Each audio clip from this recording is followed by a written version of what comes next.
Glória a Deus. Eu pus, não sei se é o título mais indicado, mas o Senhor confirmará, porque o importante não são os títulos, o importante são os conteúdos. O importante também não é os títulos que usamos, o importante para o Senhor é aquilo que realmente estamos agradando e fazendo a sua vontade dia a dia. Eu li em Neemias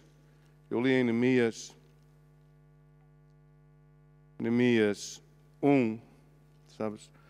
E através daqui me fui inspirando, não é? Trazer palavra nesta manhã, que o Senhor me possa trazer essa palavra para inspirar também a igreja, para que vamos melhorando e vamos retificando e nos vamos fortalecendo neste tempo, nesta peregrinação, que não sabemos quando é o dia nem a hora, mas que seja quando o Senhor nos ache trabalhando, que o Senhor trabalhando, e muitas vezes pensamos que o trabalho é só braçal, trabalhando, servindo na obra do Senhor, não somente no natural, mas buscando, estando em comunhão com Ele. Eu, em Neemias, no capítulo 1, no versículo 3 adiante, para não fazer muito ram-ram, eu queria ler no versículo 3, eles disseram, falam do povo de Israel, os que sobreviveram ao exílio e estão de volta na província, encontram-se em grande aflição e opróbrio. Os muros de Jerusalém estão derrubados e as suas palavras queimadas a fogo. Quer dizer, tinham vindo do exílio. Já estar exilado não é bom, não é? E mesmo assim, cada vez a coisa vai a pior, não? Encontram-se em grande aflição e opróbrio. Os muros de Jerusalém estarão derrubados e as suas portas queimadas a fogo. Quer dizer, isto estava aqui uma degradação, uma destruição terrível, não é? Uma destruição terrível que pode acontecer muitas vezes, vir à nossa vida, às nossas vidas.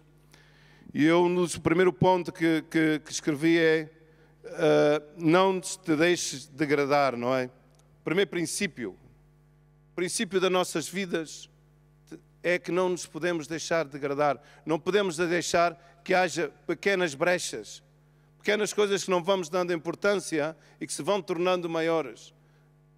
E não só na vida espiritual, na vida natural.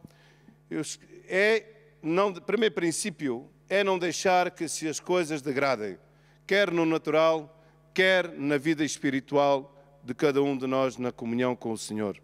Muitas vezes deixamos abrir brechas, abrimos portas para que entre por aí o inimigo e muitas vezes pensamos e desculpamos-nos que é a causa dos demais, quando nós deveríamos estar preocupados na nossa relação, na conservação da nossa relação e na nossa fé com o Senhor. Em Hebreus 2 diz a palavra do Senhor: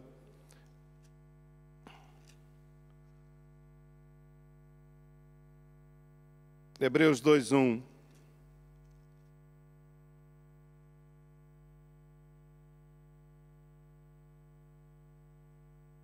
Diz, portanto, grava isto no teu coração, porque eu faço também por gravar e recordar-me, desde há muitos anos, que creio que é importante para nós, diz a palavra do Senhor.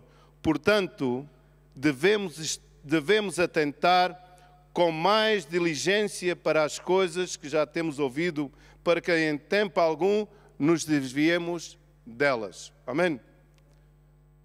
Devemos atentar é guardar, atentar é conservar, colocar na nossa vida. Devemos atentar, como diz aqui, devemos atentar com mais diligência para as coisas que já temos ouvido e para as que há algum tempo nos desviamos delas. Se não queres desviar-te, não queres que haja brechas, se não queremos, irmão, cada dia, aqui não é os 12 passos dos Narcóticos Anónimos, nada disso, mas cada dia é um novo dia.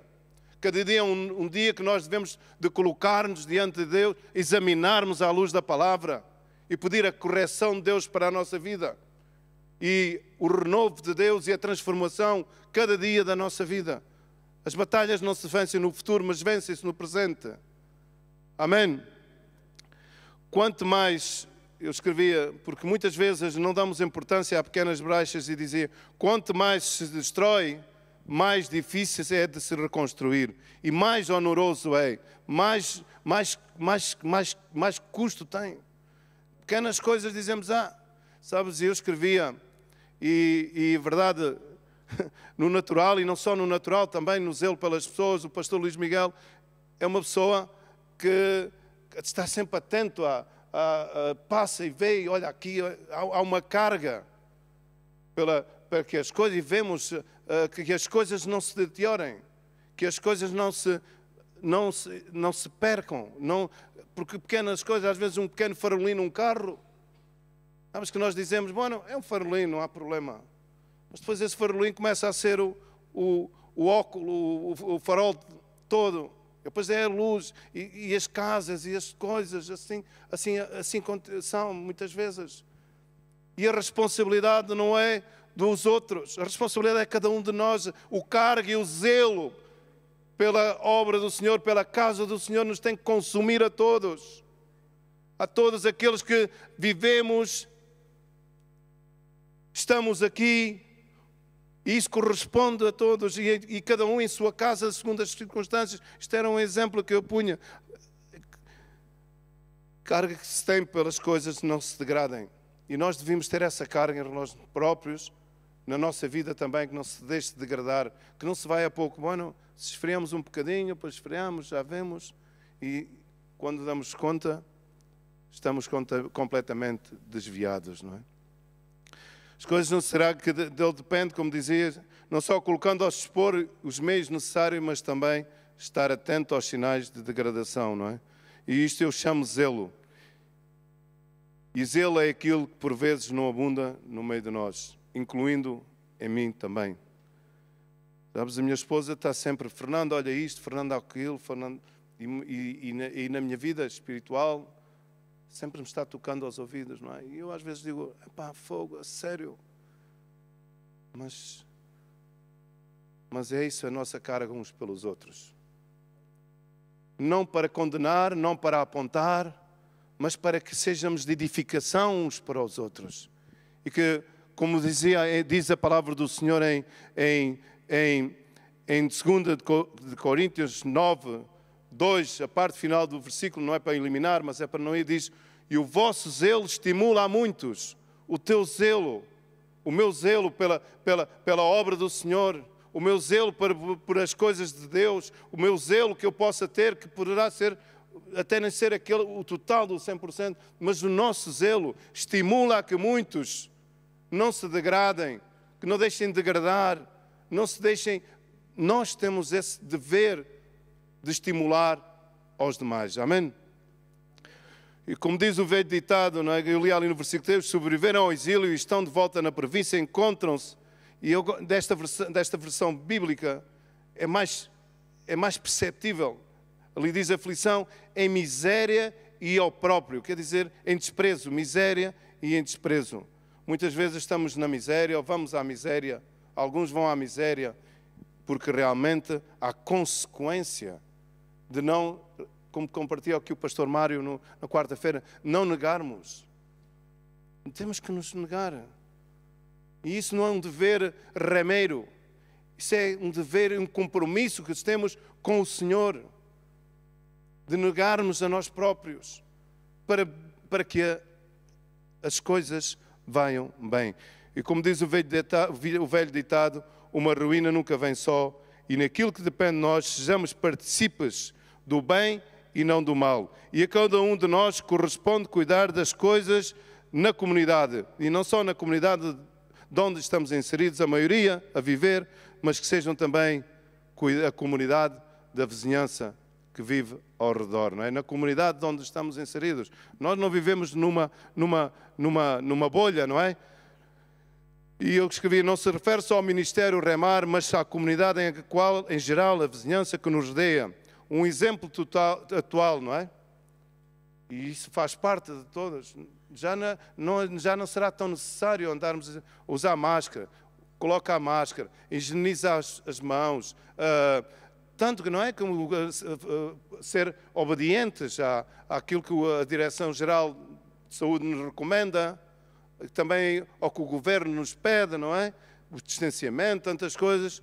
Eu quero dizer que é importante que nós façamos parte dessa comunidade e aportamos bem para a comunidade de onde estamos inseridos. Amém? Não somos bichos raros. Cremos em Deus, estamos agradecidos de onde é que Ele nos sacou, sabemos a quem cremos, sabemos a quem servimos e não nos envergonhamos do poder de Deus, que é poder para a salvação. Amém? Quanto mais se deixar andar as situações, mais difícil se torna sair dela. Poderá ela ser material, mas mais importante é que não negligenciarmos a preciosa salvação que nos foi dada sem o merecermos pelo nosso Senhor Jesus Cristo. Amém? Hebreus 2:3. Por isso, nos demanda ao Senhor que sejamos de bom testemunho e ser exemplo e não dar exemplo. Mais importante é ser exemplo. Jesus Cristo não dava exemplo. Jesus Cristo era o exemplo. Mas sabes, podemos dar exemplo e depois não sermos exemplo. Então a nossa preocupação com filhos de Deus é ser exemplo. E o Senhor me levava a 1 Timóteo 4:12 e aqui vem vários pontos que eu quero compartilhar com a igreja nesta manhã rapidamente. Glória a Deus. Posso ouvir um glória a Deus? Glória a Deus. Somos uns privilegiados, como eu costumo dizer. Somos uns agraciados e não há dinheiro que pague isso. Não há dinheiro que pague, irmão. Nem há nada que nos desvie. Dizem em 1 Timóteo, eu creio que foi a primeira vez que disse bem Timóteo, pois para isso, que eu digo sempre Timoteu, não é? Mas como está ali o meu amado e amigo, o pastor Faria, não é? Tenho que estar atento também, não só isso, mas outras coisas. Glória a Deus, não é? Pois, diz a palavra do Senhor no versículo 12, ninguém despreza a tua mocidade, mas eu ainda creio que sou um jovem no Senhor. Somente levo perto de 20 e poucos anos, continuo a ser um jovem no Senhor. E nós continuamos a ser jovens no Senhor. E diz a palavra do Senhor, ninguém despreza a tua mocidade, mas sei, não diz aqui, dá exemplo. Aqui não diz dá exemplo, diz sei exemplo dos demais, dos fiéis. Sei exemplo dos fiéis na palavra, no trato, no amor, no espírito, na fé e na pureza. E estes são os 6 pontos que eu queria dissertar rapidamente. Que ninguém despreza a tua mocidade, mas sei exemplo dos fiéis.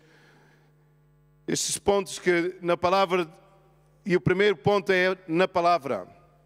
A palavra de Deus em Lucas 7, 46, 49, todos conhecemos essa passagem da Bíblia, não é? Que vem lá da edificação, vieram ventos, mas no último versículo, em Lucas 7, sabes? O Senhor está a falar à sua igreja. Pelo menos essa é a convicção e essa é a fé que eu tenho. Lucas 7 não está a falar para os que estão fora. E quando digo fora, não é fora ou dentro da remar, está a falar à sua igreja, porque a igreja não está dentro da remar. A igreja somos tu e eu, e fazemos parte do corpo da remar e da ECCM. Mas isso não é o que é importante. Lucas 7, 46, 49, diz a palavra do Senhor.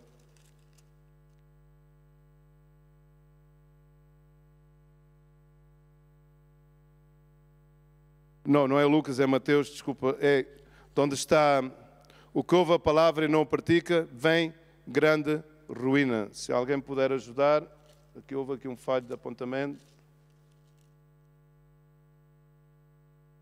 7:24.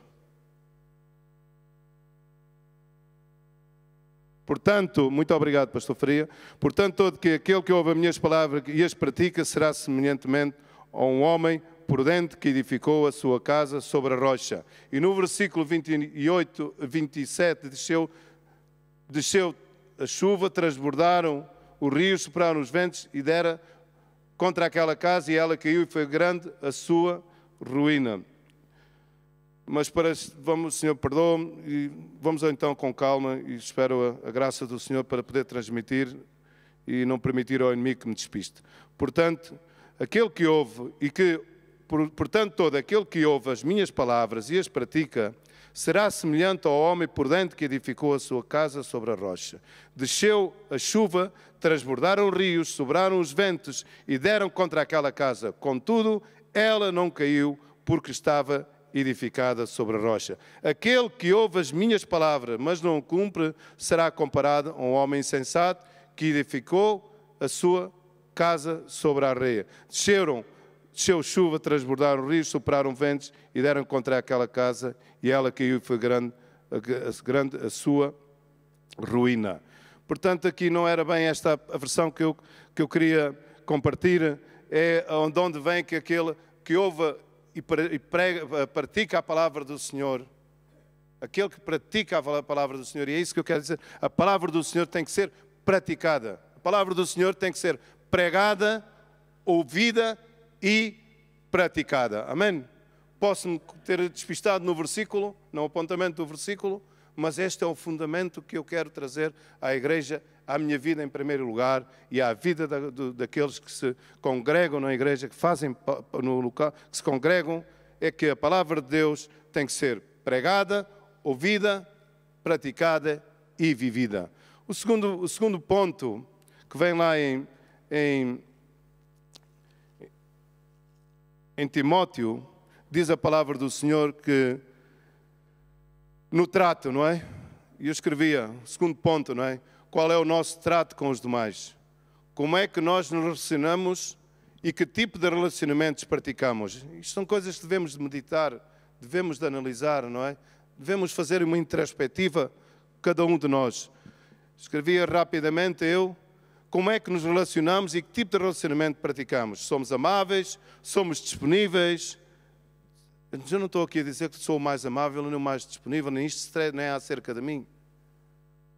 Mas é para que nós realmente, por isso eu dizia há pouco, o que é que eu poderia ter feito mais por estes irmãos que partiram e não fiz? E talvez por outro que também faleceu em julho, o que é que eu poderia ter feito por ele, que não era uma pessoa que tinha acabado de chegar ao ministério. Nós sempre estamos, quero dizer nesta manhã, que nós sempre estamos aquém, mas que não podemos ficar aquém. Nós temos que estar cada dia dispostos a melhorar certas e determinadas áreas da nossa vida. Pergunto, somos amáveis, somos disponíveis para atender as necessidades dos demais? Alguns o trato que praticam e os seus relacionamentos passam por conexões que não edificam ou por mexeriques e até pela Rádio Macuto. É bom estarmos informados, nada contra a informação, mas procurarmos pelos canais certos e não pelos alternativos. Cultivemos relacionamentos sãos, porque isso agrada ao Senhor. Porque isso agrada ao Senhor. Diz comigo. Porque isso agrada ao Senhor. E é isso que nós queremos. E isso deve ser o dia a dia da nossa vida. Agradar ao Senhor. Agradar àquele que nos resgatou e nos deu uma nova vida. O ponto 3, no trato, sabes? Eu necessito todavia que Deus vá tratando o meu trato. E não só me chega a reconhecer como o meu trato em relação aos demais. Nós necessitamos. E quando nós nos colocamos diante de Deus e dizemos, Senhor, ajuda-me, trata comigo, para que eu possa ter um bom trato com os demais. Não um trato de, amiguinho, não, isso não. Sabes, isso não é o que agrada ao Senhor. O que agrada é quando nos sacrificamos, quando vivemos em prol dos demais e que isso não passa simplesmente de umas palavras bonitas, mas de uns atos permanentes dos filhos de Deus. O ponto 3 que eu tenho aqui apontado vem conectado com o ponto 2, é o amor. Como eu dizia, o amor não é comiseração, nem afagar egos. Sabes, as pessoas que às vezes me amam, as pessoas que mais me amam, às vezes me dizem as coisas que eu menos gosto de ouvir. Mas que traz grande resultado para a minha vida. E aqueles que dizem aquilo que eu gosto de ouvir, Bueno, deixa isso para as mãos do Senhor. O amor não é comiseração nem afagar egos, por isso não te deixes. Não nos deixemos enganar muitas vezes pelas palavras que parecem doces, parecem favo de mel, mas são amargas para as nossas vidas. O amor não é comiseração nem afagar egos. O amor agape é dar-se sem esperar nada em troca. É difícil. É, mas agrada ao Senhor. É difícil. É, mas agrada ao Senhor. Então não dizemos que queremos a nossa vida para agradar a Deus? A nossa vida para agradar a Deus? Então é esse que temos que agradar. Escrevia, mas que o amor não seja fingido. Sabes? Nós não nos compete julgar, mas nos filhos de Deus o amor não deve ser fingido. Preto é preto, branco é branco, gosta, gosta, não gosta, não gosta, sempre com os devidos respeitos, mas o nosso amor uns pelos outros, e esse é um dos princípios, faz parte do princípio que eu compartilho. 1 de Pedro diz a palavra do Senhor em 1:22, e não é o título que me faz ter mais ou menos amor. Tendo purificado, lê comigo, tendo purificado, 1 de Pedro, ainda bem que não me enganei neste versículo, a apontar, tendo purificado as vossas almas na obediência à verdade, que leva ao amor fraternal não fingido. Amai-vos ardentemente uns aos outros de coração, mas de um coração puro, um coração do Senhor. Não com o nosso coração, porque o nosso coração é mais falso, que mais tibuteante, mas se for a presença de Deus na nossa vida, que o nosso amor uns pelos outros seja fingido, não seja fingido. Amém?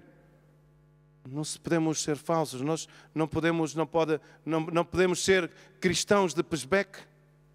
Temos de ser cristãos que quando formos purificados, que quando formos ao forno, realmente somente o ouro escapa do forno, o outro tudo desaparece.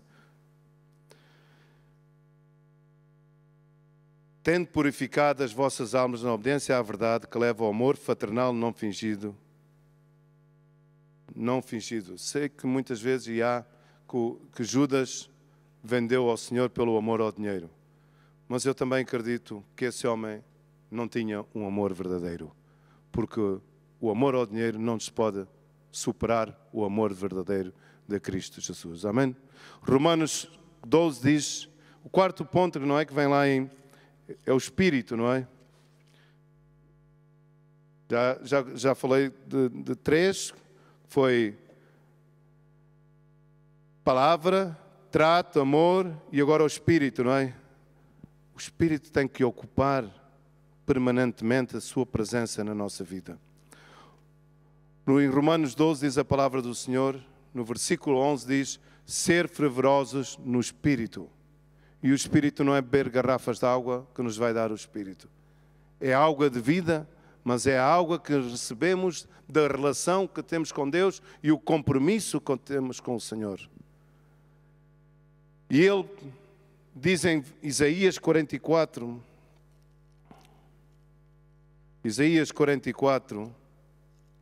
em Romanos 12 diz, e nos demanda, irmãos e amigos, que teremos que ser fervorosos no Espírito. Fervorosos, não?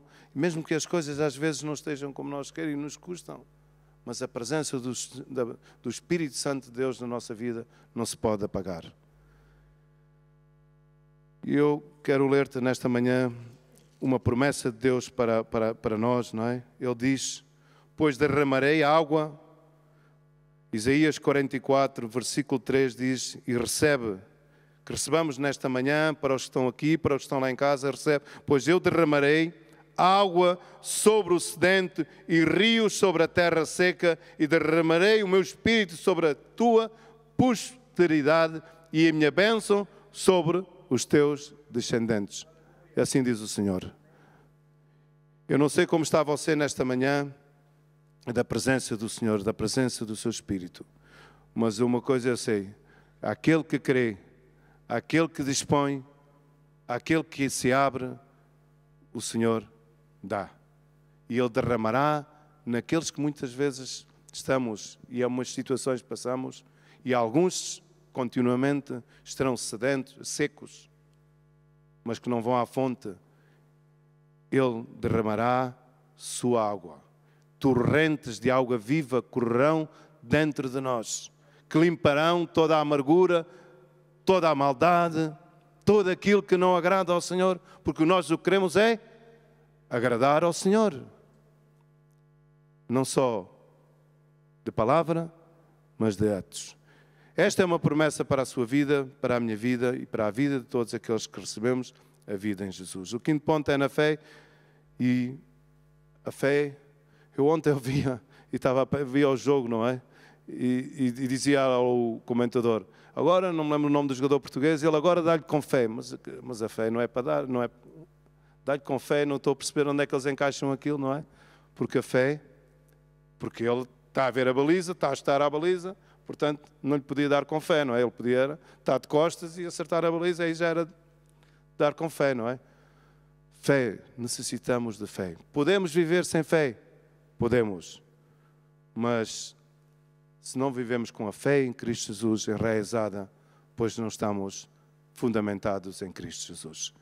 A fé é a certeza das coisas que se esperam e a prova das coisas que não se veem. Sem fé é impossível agradar a Deus. Pode-se viver sem fé? Claro que se pode. Não faltam milhões de pessoas que vivem sem fé em Deus.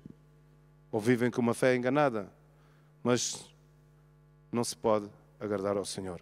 Porque sem fé é impossível agradar a Deus. Sem fé é impossível crer que Jesus Cristo é Filho de Deus. Sem fé é impossível crer na sua palavra. Sem fé é impossível praticar a sua palavra. Viver a sua palavra. O sexto ponto é, e ainda há pouco tempo o pastor Luís compartilha sobre a santificação, vem na pureza, não é? Eu sei que é muito difícil, mas nós devemos buscar exercitar a palavra de Deus na nossa vida. Praticar a palavra, termos um bom trato, sermos amáveis, que vem em conjunto com o amor, vivermos com a presença do Espírito e pedindo que Deus nos inunde com a sua presença, vivermos na fé e na pureza.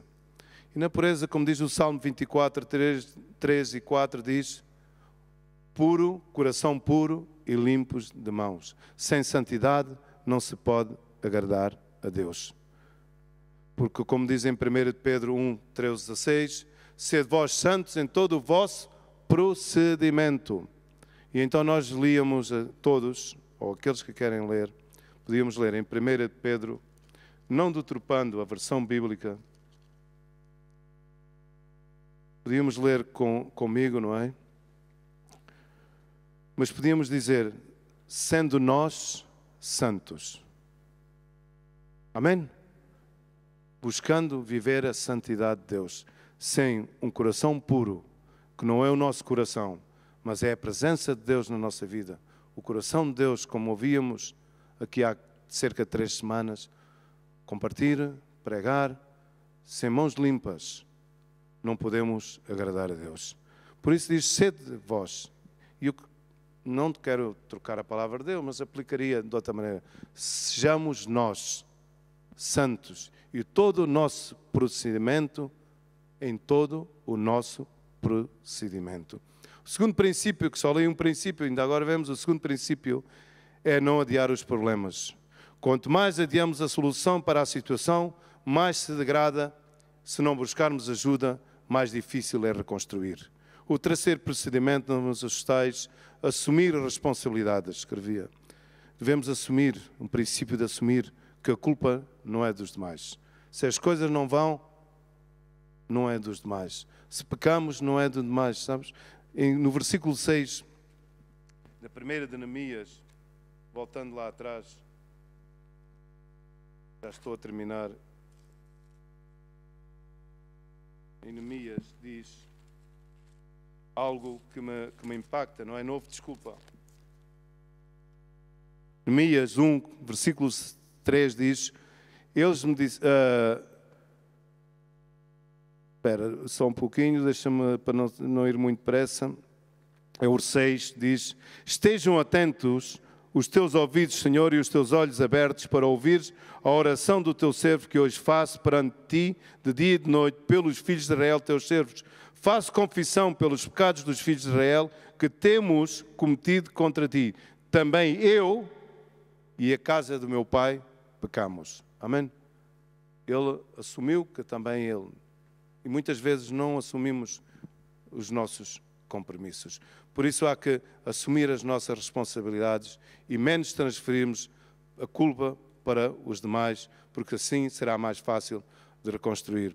O primeiro princípio é não permitir a degradação, nem espiritual, nem material, sermos diligentes. O segundo princípio, não adiar o problema, enfrentar as dificuldades. Terceiro princípio, assumir as nossas responsabilidades como filho de Deus e não nos desculparmos com os outros. O primeiro ponto é ser praticante da palavra. O segundo é buscar ter um bom trato, amável e não intratável.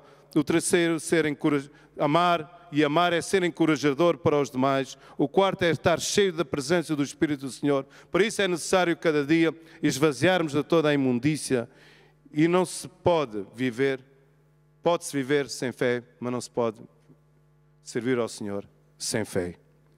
E o versículo, e o ponto 6 é purificarmos de toda a maldade. E assim agradamos ao Senhor. Amém? Aleluia. Pedi à igreja que nos colocasse de pé, orássemos. Senhor, nesta manhã, quero agradecer-te o teu amor, a tua palavra, Senhor, e, Senhor, que possamos cada dia das nossas vidas, Senhor, servir-te, Senhor, mas que tu vais fazendo a tua obra em nós e nós nos dispomos na tua mão, Senhor, como um vaso, Senhor. Queremos ser purificados, Senhor. Senhor, purifica a nossa vida, trata a nossa vida, Senhor. Senhor, que meditemos naquilo que escutamos, Deus. Que gravemos no nosso coração, Deus. Senhor, tu cada dia, Senhor, queres operar e fazer, Senhor, em nós uma nova criatura. Senhor, obrigado pela nova vida, Deus. Perdoa, Senhor, as nossas iniquidades, Deus. Mas, Senhor, queremos estar diante de Ti, Senhor, cada dia das nossas vidas, Senhor. Obrigado, Senhor, pelo Teu amor, pela Tua misericórdia. Abençoa a Tua igreja, neste lugar, os que estão em suas casas, Senhor. Aqueles que ainda não fazem parte da igreja, mas que Tu estás batendo à porta do seu coração, chamando-los, Senhor, convidando-los para que venham também às águas e tomem e bebam. Que nesta manhã, se alguém está ouvindo a tua voz e quer aceitar-te como teu Senhor, como seu Senhor e Salvador, que abra o seu coração. Tu vieste para dar uma nova vida, não só àqueles que viviam uma vida marginalizada, de drogas, de crimes, de prisões, do que seja, mas tu vieste para toda a criatura, para aqueles até que dizem que não têm problemas. Tu has vindo para todos, Senhor. Por isso, nesta manhã, se aceitaste a Jesus Cristo em tua vida como teu Senhor e Salvador, hoje nasces de novo e há uma nova vida para ti no Senhor. Recebe com fé e em fé, no nome de Jesus. Amém.